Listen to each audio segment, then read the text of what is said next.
What's up, my wizards? It's Dev from the place with the decks, plural today, it turns out. We got two of them for you, both based around Sphinx's tutelage. Both of them will cost you less than $10 or right around $10. And neither one of them use cards from Theros or M15. They'll last you right through the rotation. All pretty cool things. Let's go ahead and hit you. Well, the first deck we're going to do is blue-white tutelage control, and people just say, we'll just make budget blue-white control and throw tutelage in there. Good idea, but what does budget blue-white control even look like, especially post-rotation? This deck gives us a little bit of a chance to find out. Now, we have to start off, of course, with 4 Sphinx's tutelage, and I think another given is 4 Monastery Siege in almost any tutelage deck, especially post-rotation. Once we lose cards like Dictate, it's pretty important for us.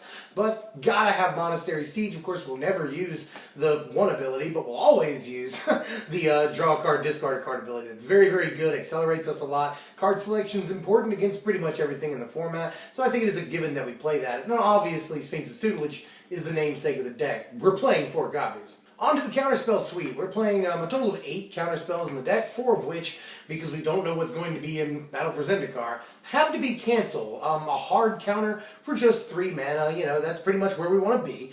And I wish that we could play Dissolve, I wish we could play even Dissipate, but so far we know that we're going to have cancel in the format, and that's as good as we can do right now, so we're playing it. We're also playing 2 Clash of Wills in the main deck, a pretty good card. We're playing a hefty amount of lands in the deck, and even into the late game we'll pretty much be able to make this a hard counter, but it's going to cost us a lot. And in the early game, it's a very, very good counter spell. Often just paying 2 or 3 mana into this will counter a spell in the first few turns, and that's pretty important for us. The early game we have to make it through, and this is a really good early game counter spell. We're also playing 1 Negate against, control decks, and even aggro, red aggro, the most popular deck in the format that's won 2 Pro Tours in a row, for God's sake. That plays a ton of removal. I mean an absolute ton of removal. Wild Splash, Lightning Strike, Stoke the Flames, you name it, Fiery Impulse, sometimes Roast in the main. So Negate, a very important card. Also 1 copy to finish off the counter spells of Disdainful Stroke. If we can make it into a 5th, 6th, 7th turn, we usually do just fine, but against things like Green-Red Devotion, they're still dropping these huge threats, and just 1 copy in the main deck of Disdainful Stroke helps mitigate some of the damage from things like that. We really need to keep just huge bomby things from hitting the board. And again, even against things like aggro, this will counter a Stoke the Flames. So Disdainful Stroke is a pretty important card, I think. And those are our 8 counter spells. We are also playing some removal in this deck, because that's super important.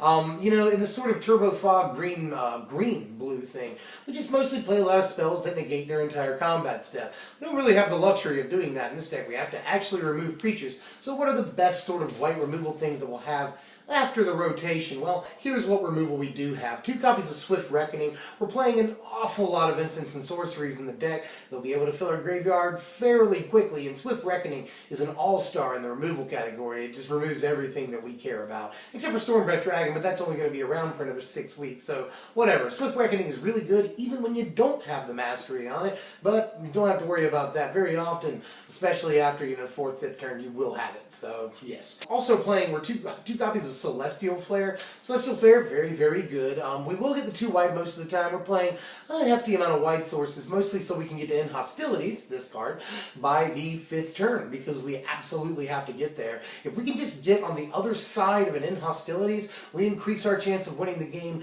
tenfold. If we can just make it to an end Hostilities. Now, there are plenty of ways to recover from an end Hostilities in the format, but we're not worried about that. We're just worried about wiping the board at least the 1 time and resetting the board state for just a moment and giving us some breathing room. So we have to play at least these 3 copies of end Hostilities. I'd be down for 4 too, but I just am not totally sold. I want to play more, lower range removal and enough counter spells to keep things off the board in the first place. So went with 3 end Hostilities main deck, and that's our 7 removal cards right there. As far as the other spells that we're playing, we are playing 3 copies of Hydro Lash, which is kind of like removal. This will negate a combat step or most of the damage from a combat step against a lot of decks, and draws you a card. It will never be dead in your hand. You can just cycle this if you need to and activate Sphinx's tutelage. So I think this is better than some of the things we could play. This made it into the deck over Send to Sleep, although notably Send to Sleep was in the deck for most of its development cycle. Just got taken out for a couple of other things, namely Disdainful Stroke in the main,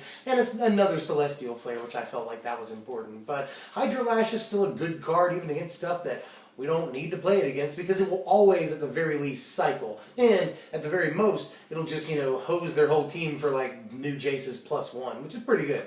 So I do like Hydrolash at the end of the day. A little bit more than Send to Sleep, but I can understand if you wanted to play that. We're playing one copy of Ojutai's Command, which is pretty much all of the money in the deck right there. I mean, if you have more money or more copies of Command, definitely play it. Command is an all-star. You're going to use all the modes on it. It helps you stabilize your life, draw that card for the advantage, and, obviously activates Tutelage.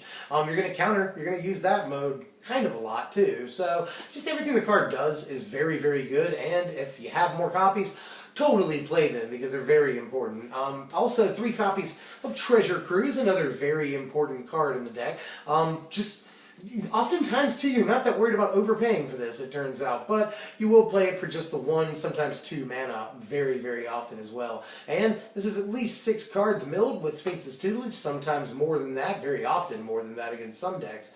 And gotta have it, 3 cards for us and a bunch of cards off the top of their library is exactly what we want to do, so let's do it. So we're playing 2 copies of Dragon Lord's Prerogative because it's awesome. A mill of at least 8 if you've got a Sphinx's Tutelage out. And just 4 cards at instant speed is awesome all the time. Drawing into more removal, drawing into more counter spells, all good. Drawing into a second copy of Sphinx's Tutelage is pretty sweet too.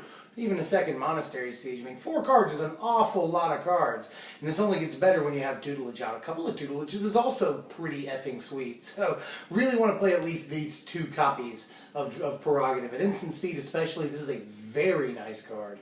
And 2 copies of Fascination in the main deck. This is our finishing blow, and it works especially well in a budget blue deck, something with Sphinx's Tutelage, because we really can't play expensive cards in the deck, and it's a Fascination. And I'm not saying Tutelage is an expensive deck to begin with, but Fascination I think is a pretty good budget option to finish the game out. And remember that the active player draws all their cards first, in a situation where both players draw cards. So you'll draw all your cards, all those Sphinx's activations, those triggers will happen, and then they'll draw their cards out. It's pretty cool too because, just in case you haven't built them out with all those Tutelage triggers, they still have to draw all of their cards. And this is interesting too because sometimes they won't be able to make it to that next upkeep to where they can untap and play their Lightning Strike before they have to draw the non-existent card that loses in the game. They don't get the luxury of having an untap and upkeep step in this situation. They have to immediately mill, immediately draw their cards, and very likely mill out if you Fascination in the late game for like 5. Just pay 7 mana, Fascination for 5. That'll mill at least 10 cards, very often like 16 to 18 cards, and you will win the game. Fascination is actually super, super good a lot of the time. Here are the lands. We're playing 26 of them. Playing those tap lands and those Radiant Fountains is especially important. We have to stabilize our life total because we have to survive the early game. And Ojutai's Command ain't going to just do it by itself. We have to have other things, and these are great. Also, the Evolving Wilds, make a quick note about that. That is in there mostly to fuel the Treasure Cruise and make sure you get your white sources for End Hostilities and Celestial Flare, but mostly End Hostilities. And fueling Treasure Cruise is super important. Here's the board real quick. This is, first of all, Surge of Righteousness almost made the main deck. The card is very good. Again, helps to stabilize our life total. We'll almost always find the target, whether it's Siege Rhino, Abbot of Carol Keep, any red creature. This is especially good against, Monastery Swift Spear early game.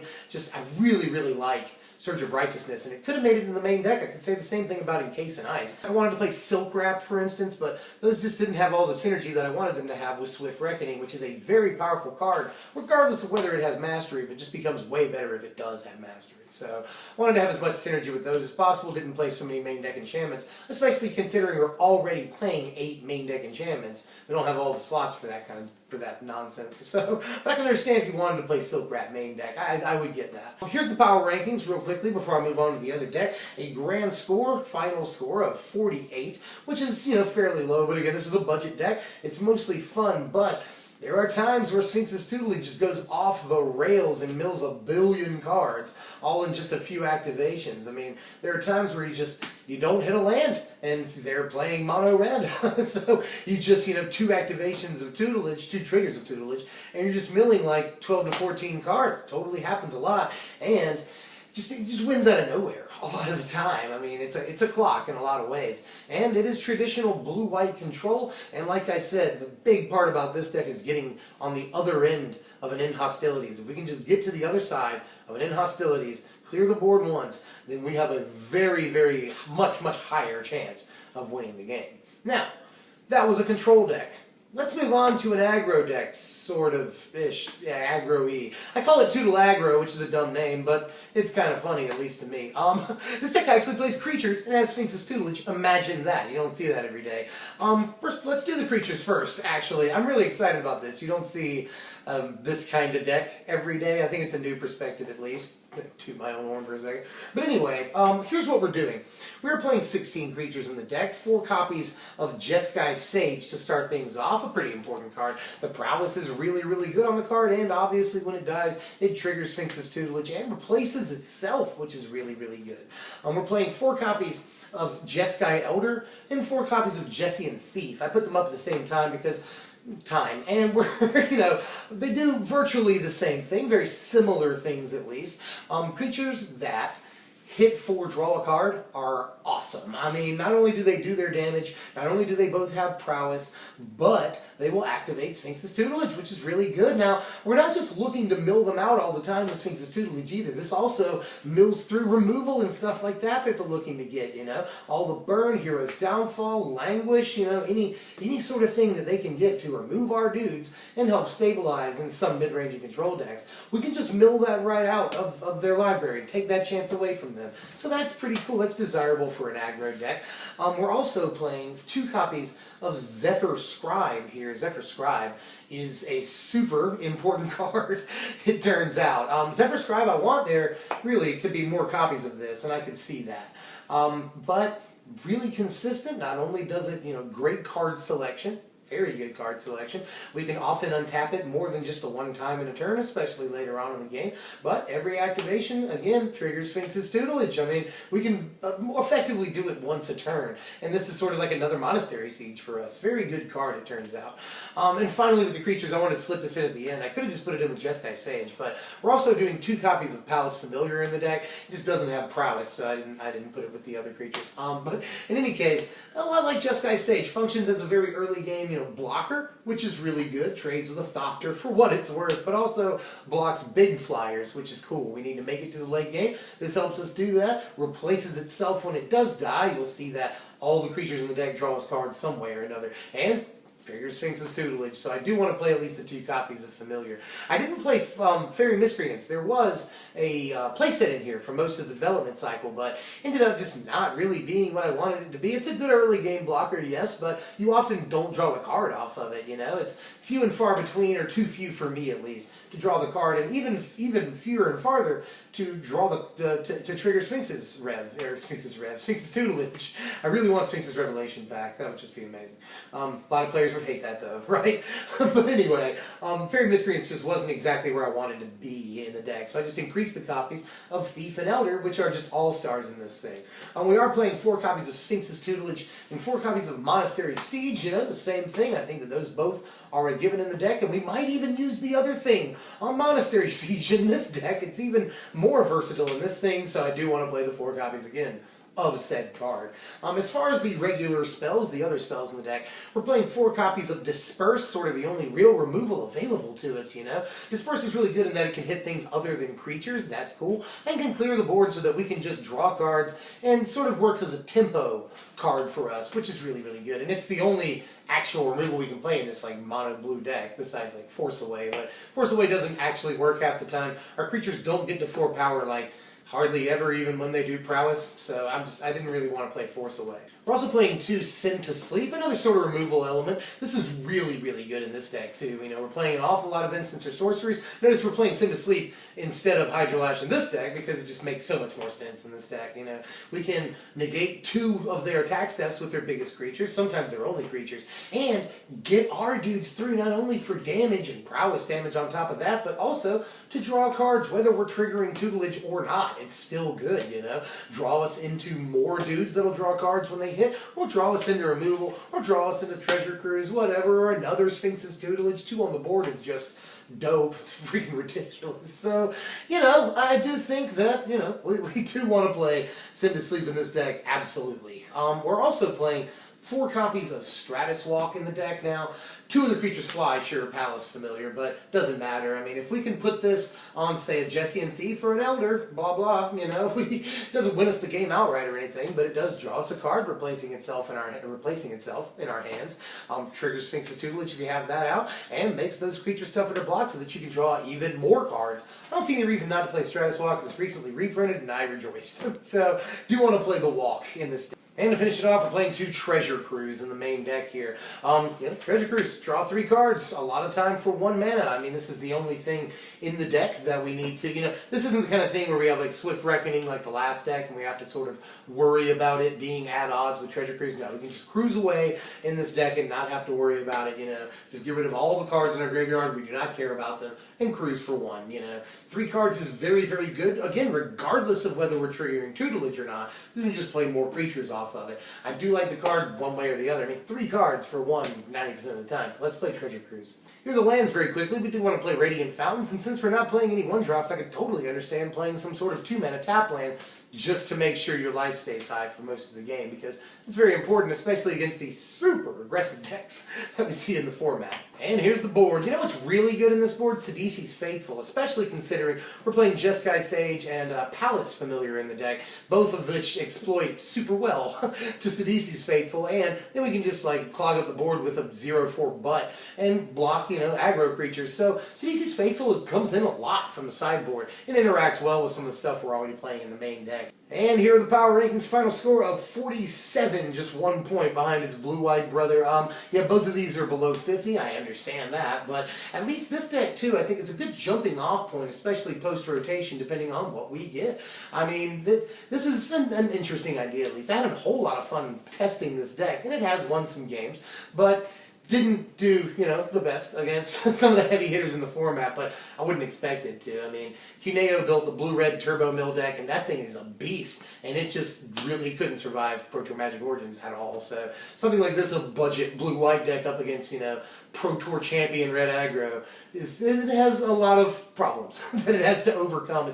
It's playing in hard mode, but it can be done. I did pick up a game against red aggro in testing, so take that how you will. I think that it can win, especially because, considering the second deck clogs up the board pretty well. But in any case, those are my 2 decks for Sphinx's Tutelage, at least for now. I'm sure I'll put out more Tutelage decks in the future because I love the card. I finally got to play with it in testing for these 2 decks, and I'm really impressed with it. A lot of the times, especially I think in the format we're moving into, it will hit multicolored cards, or, you know, cards that share a color, excuse me, very, very often. So, and there are times where you expect just to, you know, off of Treasure Cruise, I'm going to mill, you know, 6 or 8. You end up milling 16 or 18. It happens kind of more than you would ever expect. You just don't hit the land, or you don't hit 2 cards that don't share a color. It just happens kind of a lot, and is awesome.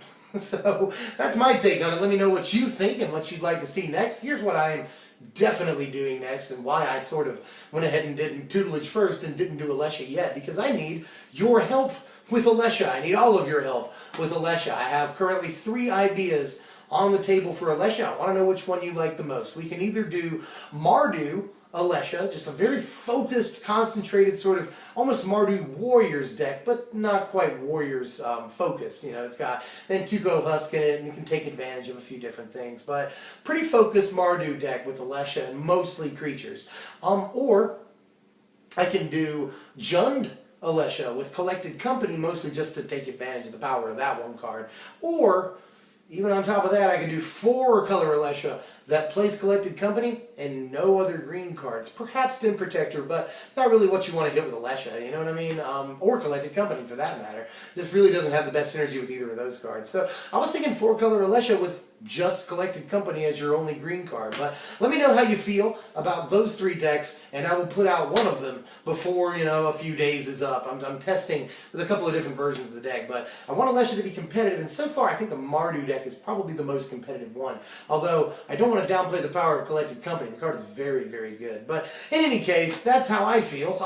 If you enjoyed the content, like, share, comment, subscribe. Sharing does us so much help. Like helps us with the YouTube algorithm. And commenting lets us know how you feel, which is actually super important to us. Thanks for all the feedback lately. All the love is really appreciated. And yeah, we're going to just keep growing, and you guys are awesome. So I'll see you guys next time. I'm Deb from the SVMTG. Thanks for watching, my wizards.